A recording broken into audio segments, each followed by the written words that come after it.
Hey guys, welcome back to Gluten Free with Nisha J. So today we're going to be doing something a little bit different. Usually on this channel I take dishes, regular dishes, and turn them into gluten-free dishes for people who are on a gluten-free diet or for people who have gluten allergies like myself. But today we're going to be doing Crockpot lemon pepper chicken and rice. I got a huge amount of requests for it based on video that I have posted online, and even though chicken and rice is already gluten-free, I'm going to be demoing that today. I don't see it being a problem, so I'm going to go ahead and do a really quick demo on that, showing you guys from start to finish how to make the Crockpot lemon pepper chicken and rice. So before we get started, go ahead and click the subscribe button right below so that you can get notified every time I upload a new video, and then we're going to go ahead and get started. So we're going to start with our chicken.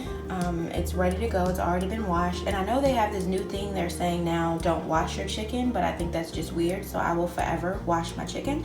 So it's been washed and it's ready to go. Anytime I make chicken and rice, I always use dark meat chickens because to me, it has so much more flavor, but you can use breast and wings if you prefer white meat. Today we're going to be using chicken legs for this recipe, and what we're going to be doing is seasoning them all around with lemon pepper seasoning, and we're going to season the entire 5 pieces of chicken so that we can go ahead and brown them in the pan. Alright, so we have seasoned the chicken all around with the lemon pepper seasoning. I use 2 different kinds, but one kind is perfectly fine. So we've seasoned the chicken with that, and at this point you can add a pinch of salt if you like. It's totally not a requirement for those people who aren't really big fans of salt. You do not have to add it, but you can if you'd like to add a little bit of extra kick. Lemon pepper seasoning already has a lot of salt in it, so like I said, it's not a requirement. And I'm doing 5 pieces of chicken here, but you want to base this recipe on your family size and also the size of your crock pot. So 5 pieces is going to work for me, but it's up to you how many you cook. There's no rules on that. So now we're going to be adding our chicken to the pan to brown it, and I just have a little bit of olive oil and butter in the pan. You don't need a lot of either one of them because we're not frying the chicken, we're just searing it a little bit around the legs to brown it a bit. So you don't need a lot of olive oil or a lot of butter. And the reason that you want to brown the chicken is because, of course, for color, you want to get a good color on the chicken, but also to make sure that the seasoning stays on the chicken. When you add the liquid into the crock pot, if you don't have a good sear on the chicken, it will completely rinse the seasoning off. So you want to make sure that you brown it to make sure it sticks and to get good color on that as well. So we're going to go ahead and do that. Add all the chicken to the pan to brown at the same time. And we're going to brown it evenly all around all sides.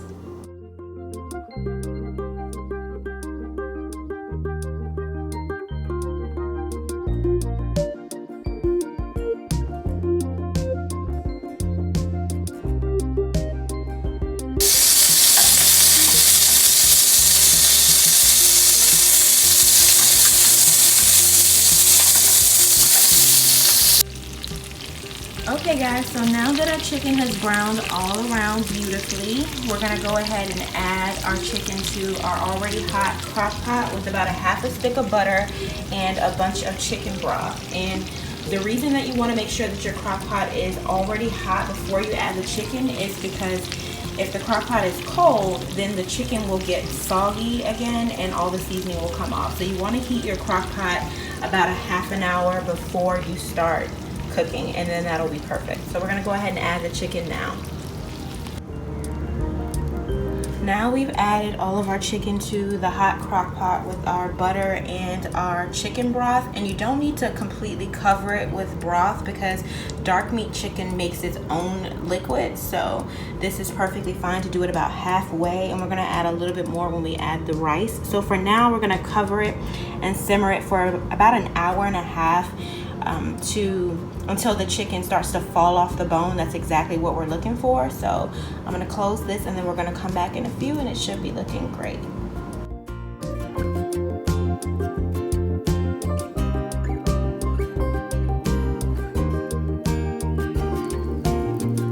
Okay guys, guys, it's been about an hour and a half, and as you can see, the chicken is falling off the bone, and that's exactly what you want it to do. So now what we're gonna do is go ahead and add in our white rice and our extra butter and broth and let that cook down. And I actually just use regular success rice, boil in the bag. You cut the bag open and just pour it in and let it cook down as it's supposed to. So we're gonna go ahead and do that now.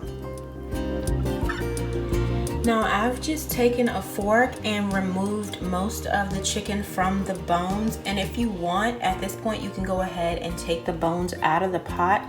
I personally prefer to leave them in because I think it adds more of a depth of flavor to the broth. So I always leave my bones, but again, it's totally up to you. We're gonna go ahead and add the rice now with a little bit more butter and broth and have it simmer down for a little bit. Now I've added the rice. That was two full bags of rice, the success rice that I showed you guys, into the crock pot with the chicken, a little bit more broth and butter. Now, if you like lemon flavor, you can go ahead and add a little bit more lemon pepper seasoning at this point. If you don't really like it, I wouldn't recommend that you add any more because there is still a lot of flavor from the chicken that'll carry throughout. I, on the other hand, really like lemon flavor, so I always end up adding just a little bit more to my rice once I add it into it before we let it simmer down. So I'm gonna go ahead and do that really quickly. And then we're gonna let this simmer down for about 30 minutes or until the rice is tender, and we'll be back in a second.